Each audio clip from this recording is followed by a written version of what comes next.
everyone, in front of me I've got TCL NxtPaper 10s, and let me share with you how to reset network preferences on this device. So first of all we have to enter the settings, and now let's scroll down to the very bottom to find the system. Now let's scroll down in order to find reset, and as you can see here on the first position we've got the option we're looking for, so let's tap. And now your device is informing you that it will reset all network settings, including the Wi-Fi and the Bluetooth.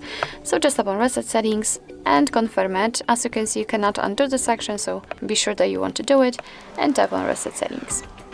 Let's wait a second, and as you can see, the network settings have been reset successfully. So actually this is it. This is how to reset network preferences in your TCL NxtPaper 10s.